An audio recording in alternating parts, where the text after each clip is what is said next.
तो दोस्तों आज की इस वीडियो में हम लोग लो ब्लड प्रेशर को समझने वाले हैं कि आखिर लो ब्लड प्रेशर होता क्या है, किन लोगों में लो ब्लड प्रेशर की प्रॉब्लम देखी जाती है और इनमें कौन कौन सी दवा इस्तेमाल में ली जाती है। आज इसे ही सरल शब्दों में समझेंगे और यह हम सबको जानना बहुत इम्पोर्टेंट है। तो चलिए जानते हैं। तो पहले समझते हैं कि लो बीपी होता क्या है। तो आपको बता दूं दोस्तों, किसी भी कारण से होने वाली ब्लड प्रेशर में कमी आने पर उसे लो ब्लड प्रेशर कहा जाता है, जिसे हाइपोटेंशन के नाम से भी जाना जाता है। और आपको ध्यान रहे कि जब भी हाइपो वर्ड लिखा मिले तो आप समझ जाना कि इसका मतलब कमी होता है, और अगर किसी भी वर्ड के आगे हाइपर वर्ड रहे तो आप समझ जाना कि इसका मतलब ज्यादा होता है। इसलिए बीपी के कमी होने पर हाइपोटेंशन कहते हैं और बीपी के ज्यादा होने पर हाइपरटेंशन कहते हैं। होप सो इतना आपको क्लियर हुआ होगा इन दोनों वर्ड में। आमतौर पर दोस्तों बड़ों में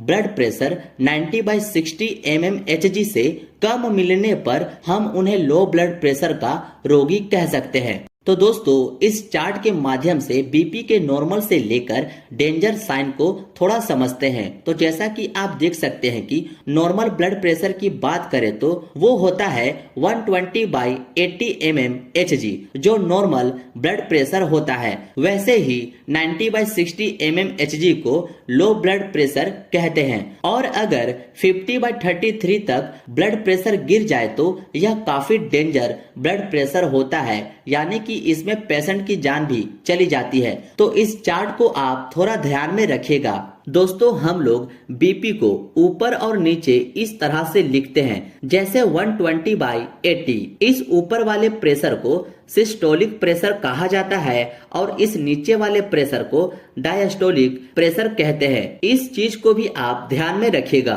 होप सो इतना आप समझ गए होंगे कि लो ब्लड प्रेशर होता क्या है। अब आप इसका स्क्रीनशॉट ले लीजिए। और हाँ दोस्तों, आपको बता दूं, लो ब्लड प्रेशर आमतौर पर 3 प्रकार का होता है। पहला सिम्टोमेटिक हाइपोटेंशन, दूसरा एसेंशियल हाइपोटेंशन और तीसरा ऑर्थोस्टैटिक हाइपोटेंशन। अब थोड़ा इन तीनों को शॉर्ट में समझ लेते हैं। सिम्टोमेटिक हाइपोटेंशन की अगर बात करें तो इस प्रकार के हाइपोटेंशन में रोग की सीवियरिटी के अनुसार एक्यूट तथा क्रोनिक सिम्टम प्रकट करते हैं। इसमें डिफिकल्टी इन ब्रीथिंग, यानी कि सांस लेने में दिक्कत होती है, पोलर स्किन, स्वेटिंग, पसीना आने लगता है, वीकनेस, कमजोरी होने लगती है।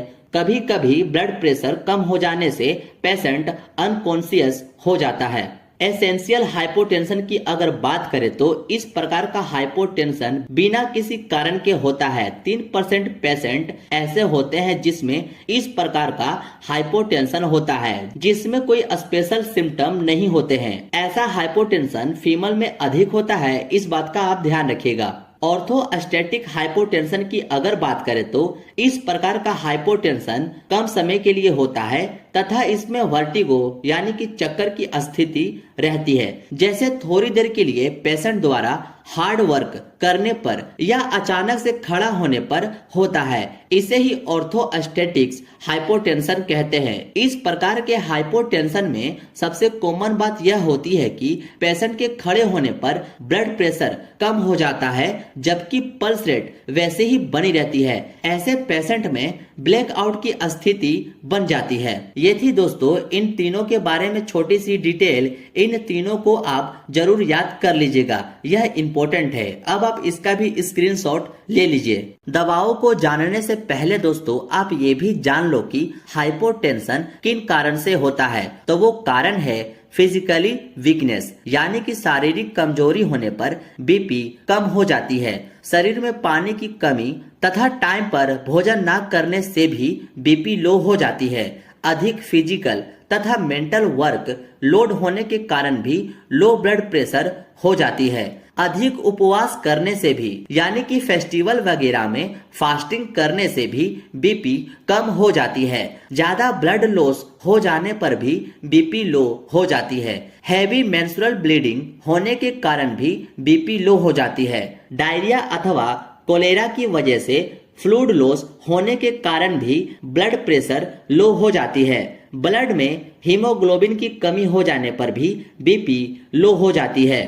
ये थी दोस्तों कुछ ऐसी कारण जिसमें बीपी लो हो जाती है। इसका भी अब आप स्क्रीनशॉट ले लीजिए। अब जानते हैं दोस्तों कि अगर किसी का बीपी लो हो जाए तब हमें क्या क्या सिम्टम यानी कि लक्षण दिखाई देते हैं, जिससे यह समझा जा सकता है कि हाँ उस व्यक्ति का बीपी लो हो गया है। तो वो सिम्टम है नोजिया, वोमिटिंग, वर्टिगो यानी कि जी घबराना, उल्टी होना या चक्कर आने लगती है उस व्यक्ति को जिसका बीपी लो हो जाती है। आंखों के सामने अंधेरा होने लगता है और कभी कभी पेशेंट बेहोश यानी कि अनकॉन्शियस भी हो जाती है। हेडेक, सिर दर्द, वीकनेस यानी कि कमजोरी, डल फेस एंड लेजीनेस, ये सब सिम्टम के आधार पर हाइपोटेंशन को पहचाना जा सकता है। और वैसे भी दोस्तों स्फिग्मोमेनोमीटर से देखने पर अगर ब्लड प्रेशर 90/60 तक मिले तो लो ब्लड प्रेशर समझना चाहिए। अब आप जल्दी से इसका भी स्क्रीनशॉट ले लीजिए।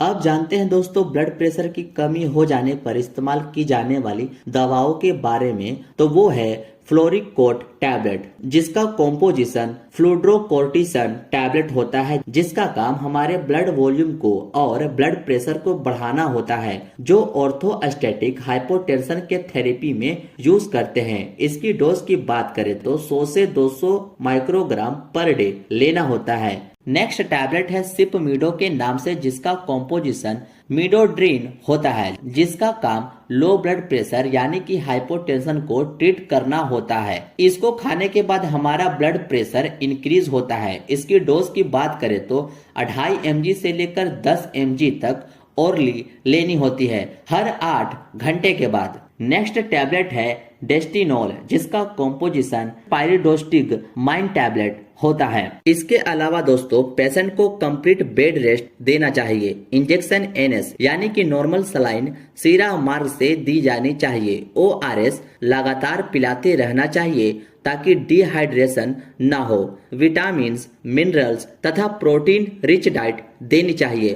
पेशेंट को ज्यादा से ज्यादा फ्लूइड इंटेक लेना चाहिए। सिरप विटकोफोल 2 चम्मच सुबह शाम लेना चाहिए अथवा कैप्सूल ओट्रिन रोजाना 1 कैप्सूल लेना चाहिए। सिरप बेस्टोजाइम 10 ml सुबह शाम खाने के बाद लेना चाहिए अथवा यूनी इंजाइम कैप्सूल 1 कैप्सूल सुबह शाम लेना चाहिए। इसके अलावा सिम्टोमेटिक ट्रीटमेंट किया जाना चाहिए, जैसे नोजिया एंड वोमिटिंग होने पर टैबलेट रेंटेक डी देना चाहिए। हेडेक होने पर यानी कि सर दर्द होने पर टैबलेट डायनापार देना चाहिए। वर्टिगो होने पर टैबलेट अस्टेमिटिल देना चाहिए। ये थी दोस्तों छोटी सी नोट्स लो ब्लड प्रेशर के बारे में और इनके दवाओं के बारे में। होप सो ये वीडियो आपको अच्छी लगी हो। मिलते हैं अब आपसे नेक्स्ट वीडियो में।